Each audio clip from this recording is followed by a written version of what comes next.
Guns save lives. This is a specific example of why we need to protect the Second Amendment here in America.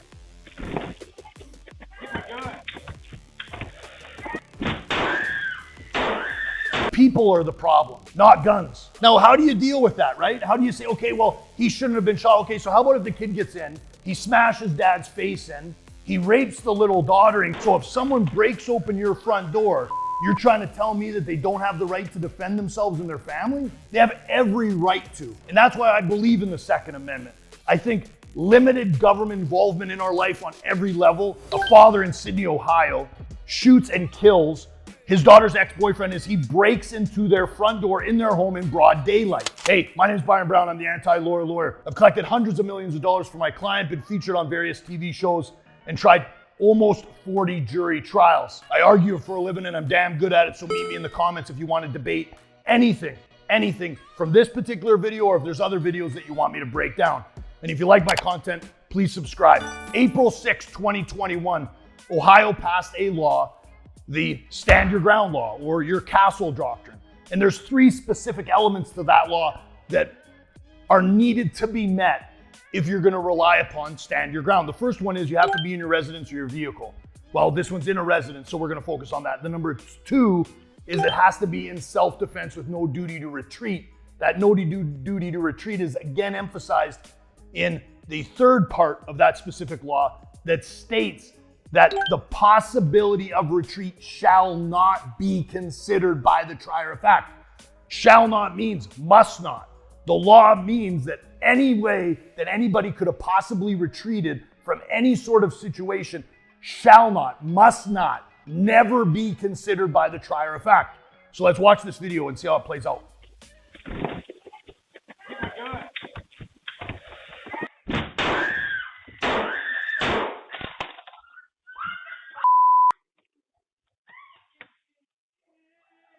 Okay, we showed you a small snippet of that video, and there was a longer part of it. I mean, that young man, James Ryle, 22-year-old man, was banging on Mitch Duckaroo and his family's door, and then eventually breaks into the door. You can hear that door pop, and right then the father shoots this young man. He takes a shot in each shoulder, and then the fatal shot as he's walking away hits him in the back, and then you can see him fall out on the sidewalk. Now, this was presented to Shelby County grand jury.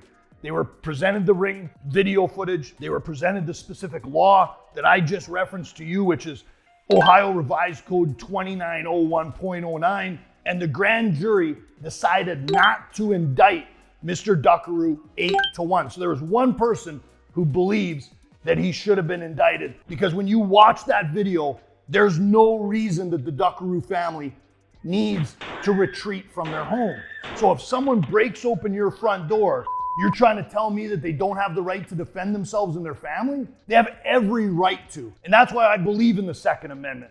I think limited government involvement in our life on every level is important, especially nowadays. I think what we see out of our American government is sad. I think it's in a state of affairs that is a shambles. And why would I trust that particular government to do anything that they say they're going to do? So even if they said, hey, listen, we wanted to limit the gun laws XYZ, they wouldn't. They always take it a step further, and that's exactly what we saw with the pandemic. The Constitution is the law of the land. And in that Second Amendment, it clearly states you have the right to bear arms. People could say, okay, well, listen, it doesn't say you have the right to an Uzi, a machine gun, all this other stuff. Okay, well, listen, you don't think that the fathers who signed the Constitution thought that in the future things would change? I mean, they've already lived a lifetime. They've seen stuff change. If they wanted to put it in the Constitution that, hey, listen, if technology improves to such a point that you can shoot a bullet at a second, then that would be excluded from the right to bear arms. They didn't state that. And so again, we shouldn't start screwing with something that's been around forever, especially when there's a lot of people out there that don't have guns. So then that goes to the second argument, right?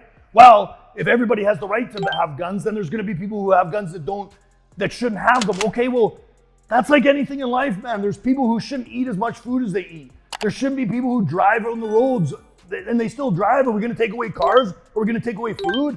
I mean, there's alcoholics, there's cigarettes. I mean, life is full of choices. You need to be a responsible person, and if you don't, you pay the consequences. And in this circumstance, the consequences were dire. Mr. Rail passed away.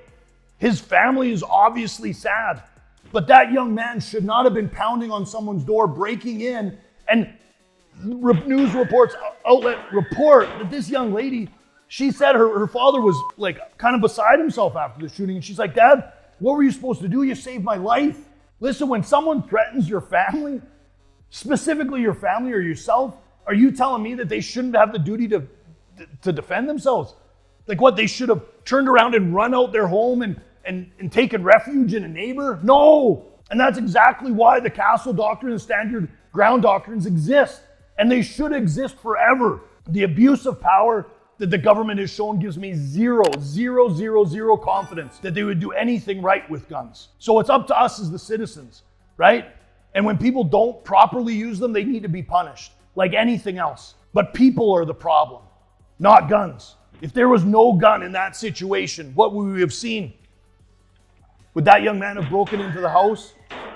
Would he have done things to the members of that house that were heinous? We hear really heinous stuff. Now, how do you deal with that, right? How do you say, okay, well, he shouldn't have been shot. Okay, so how about if the kid gets in, he smashes dad's face in, he rapes the little daughter and kills the mom? Then what are you going to say? Hey, it's great he had a gun and he was able to defend himself. We don't want to know how that story ends. It's better that one bad guy who's breaking the law by breaking into someone's house in broad daylight, what else were they supposed to do? So I stand my ground. I stand it with the Second Amendment, and I'm happy to debate it. So I'll see you in the comments. Hit the subscribe button, share, and comment away. I appreciate it.